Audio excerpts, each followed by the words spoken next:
honor and respect. My name is Hungang Chris, and today I'm going to talk about spiritual work. Before I start, the shrine in the background has nothing to do with today's subject. It is a feast that we did, me and my wife, to a spirit called Kuzin and his female companion Kuzin, to give and show our respect and gratitude for the spirit that has been there throughout the years and working and helping us to grow in wealth and prosperity, to prosper, and also business-wise. So Alasa Kuzin, thank you for using your shrine today to make this video. So today's subject is going to be about spiritual work, aka magical work. I don't like to use that term because it's too much connected to the fantasy realm. If it is wrong to do spiritual work, that's another subcategory that I'm going to talk about. What you can get out of spiritual work. What does spiritual work require? That means both from you, or if you're a client as well, both when it comes to sacrifice and also the common question about money. So spiritual work is done to cause real changes in your life. It's not a fantasy, it's not the power of suggestion, it's not the law of attraction. It's way more than that. The spirits are actual real forces, just as you and myself, intelligences that are elevated and connected to our world. And they govern certain aspects in life, and they can cause real changes in yourself or externally in the material world as well. It might be in concern to love, for example, attraction, partnership, commitment, health, work, business, money, law, removal of bad luck, good luck, spiritual protection, to name the most common works that are requested in my experience.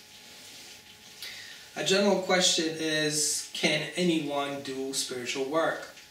And the answer is yes and no. Let me explain. Because we all connected to the spiritual realm, we all do have spirits. But there's a lot of important factors that matters.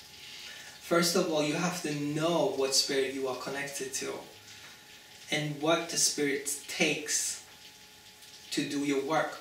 You can call a certain spirit, but it doesn't mean that the spirit is willing to work for you, or that the spirit actually takes your work, or prayer for that matter. You can find a name on the internet, somebody can have told you how to serve a certain spirit, but the spirit has to have a connection to you, just like a family member. You don't go to the strangers and ask for help. So you have to have knowledge not only of how to serve the spirit, or be instructed how to serve the spirit. The spirit has to have some kind of connection with you as well, and you have to understand the core of the spirit, the energy of the spirit, the expression of the spirit. Who is the spirit? And if you do just call and do work, or you don't even have a spirit at all, then which spirit takes your work? Do you know? So these are important questions that you should ask yourself. And because we all have spirits on many different levels. Like we have lowest spirits, we have elevated spirits, we have lost spirits, we have good spirits, we have bad spirits, we have angry spirits, we have calm spirits. We have lying spirits, we have trickster spirits, we have malicious spirits, and the list goes on and on. Just as you would characterize human beings, sometimes the spirits may just pass by. You might have a spirit for a certain amount of time, then it leaves. You might have a spirit attached to you when you visited your friend's or grandma's house, or when you went to the mall. It came with you and you stayed for a certain amount of time. So you have to know, who does take the work? Where does the work go?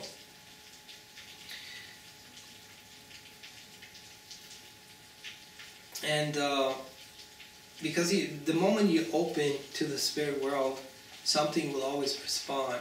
And if you don't know, if you can't handle the spirit that comes through, if you don't understand it, if you don't treat the spirit accordingly, well, in most cases, you don't get results at all. That's it. But in worst cases, your life will be turned upside down. And that's, to put it mildly. And that's the reason that I would go to someone who have knowledge in what they are doing. So if you have a health issue, go to the doctor. If you have a problem with the law, you go hire a lawyer. If somebody stole from you, go to the police. Just as when dealing with spiritual work, you would want somebody with expertise to handle it. Now, when that is said as well, we as spiritual workers deal with all types of matters. We have different clientele that request different things. So we not only work as spiritualists. What is a spiritualist? What is a spiritual worker? We work, as counselors, advisors, psychotherapists, doctors, lawyers, law enforcers, depending on the matter at hand and the spirits that we deal with, because this is the essence. The spirit that we deal with have to have those unique qualities and specialties. I, as a worker, I just get instructions from the spirit what to do from my side on earth and how to do it, but it's the spirit that does the actual work. I'm just the medium. And another question that often arises is it wrong to do spiritual work? Some people have the mindset that messing with the natural order of things or the will or plan of God will get you in trouble.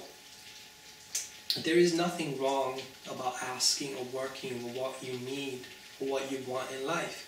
The same way we're given a brain as a tool, we take exams, we graduate, we get a job, we build our career, we mold our lives accordingly to what we want it to be.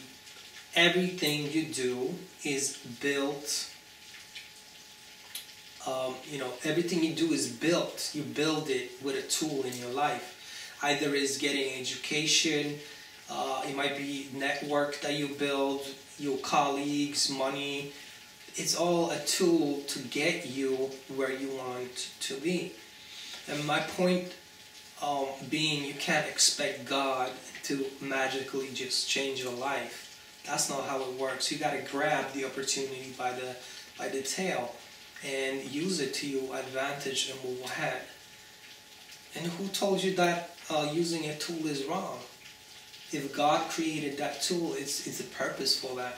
It has nothing to do with the devil. It has nothing to do with God or the fight between the good and the evil.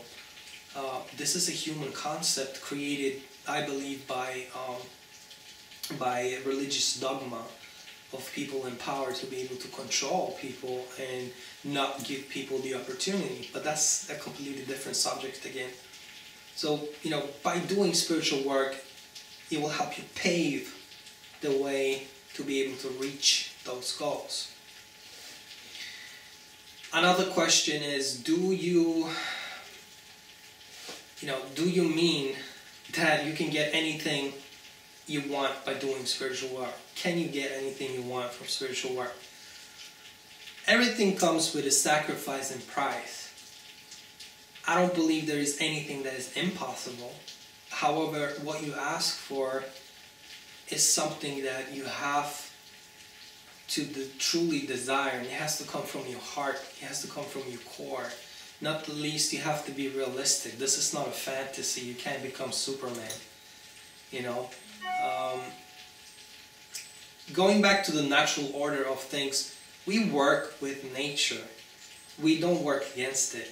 Spirit is part of the natural order, the flow of things. So if there's something wrong in your life, you know, it's not necessarily that you do something wrong. Sometimes it's caused by a blockage, a spiritual blockage in your life, maybe caused by other people. So we have to go into the core of what is it? What's going on? That's why a worker should always conduct readings before doing your work, and you should always do a reading before doing any work, so we can see where you stand, so we can see what can be done, so we can see what cannot be done. You know, to do our best to be able to help you to go into the core issue of the matter at hand. What is wrong? Or, you know, if you want to go higher in your work, what is preventing you? Why don't you get that promotion? It's all based on your true desires and what you want, again, in your life. And by doing spiritual work, it's a different twist. You tried everything you can do, and something is still blocking you. What is it? So you go to a spiritualist. Try to do everything you can first, and then if it doesn't work out, try something new. Try something else. Maybe it's something else. Now,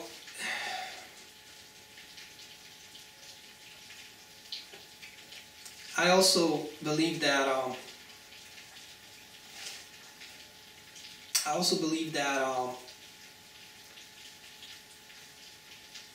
you have to sacrifice, you know, a lot.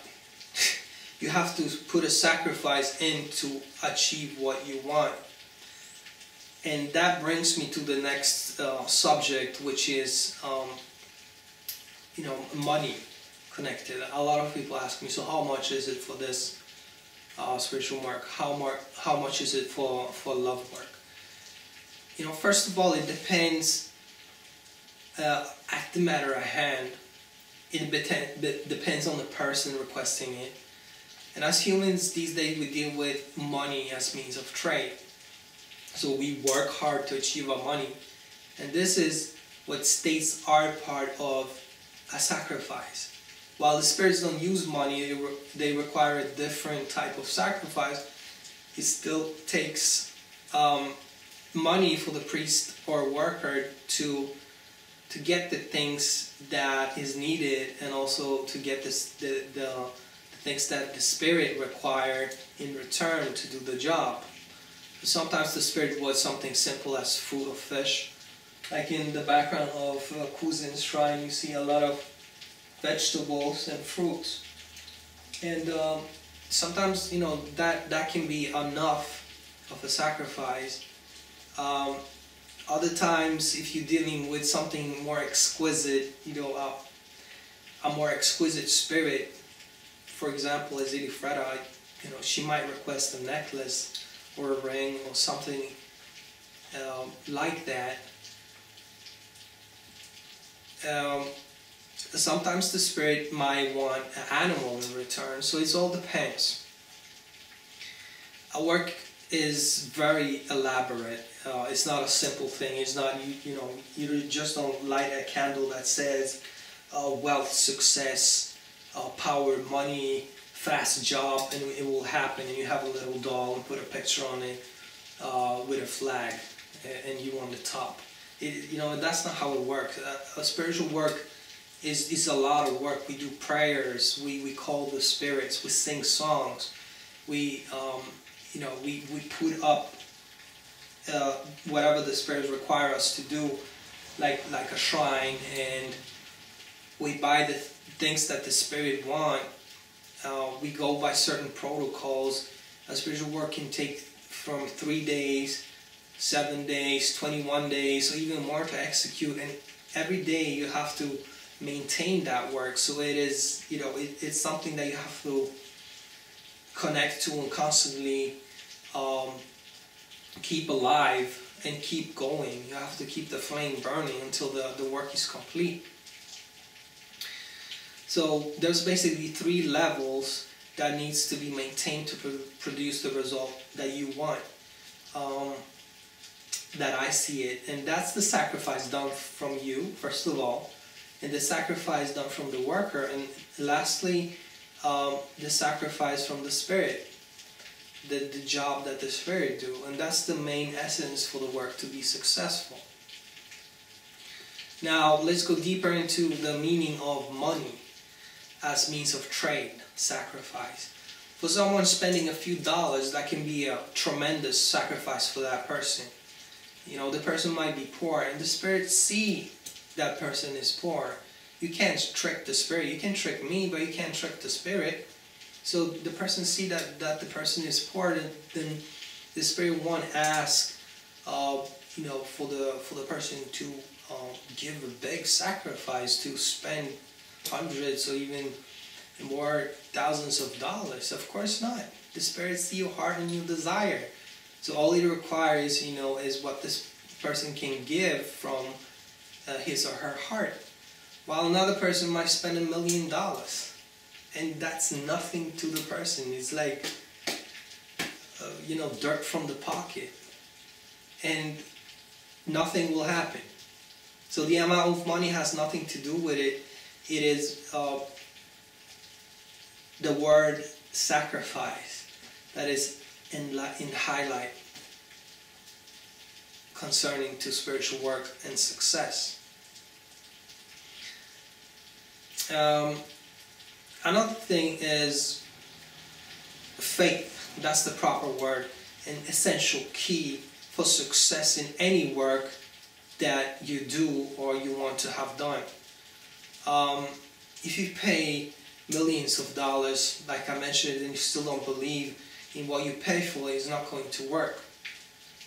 And if you don't have faith, I personally would rather not take the work at all, even if it's even if it's a massive amount of money, because it's not going to work. Why would I take the work? I don't take the money just to take the money. I do what I do because I like to see and produce results. I believe in it. I believe in Spirit. I believe in God. This is my work.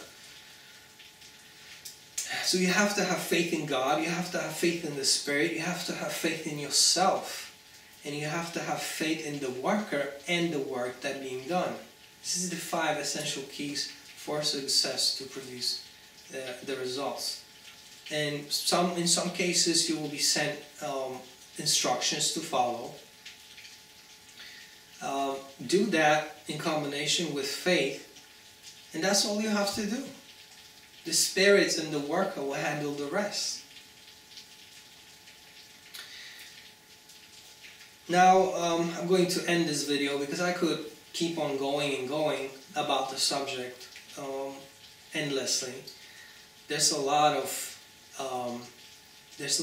things that spiritual work involve in essence. So if there's any questions out there about spiritual work, or if you want to do work, I'm a worker myself. This is what I do. So you can contact me if you want to do work yourself, or if you want me to do a work for you. That's what I do. So you can reach me through my website, www.vodou.no. You can read more about my work there. I'm not going to make a video about that. And like this video if you liked it. Subscribe to keep connected. And thank you again for watching this video. Thank you for using your time. And I hope that at least I will be able to pinpoint a few perspectives of view that I feel is kind of in the shadows of what spiritual work is. And you can contact me here on YouTube. I have a Facebook. I think my Facebook is Hungan Mo, and or you can just directly go into my website, and there's my contact information right there. Thank you again for watching this video, and blessings to you.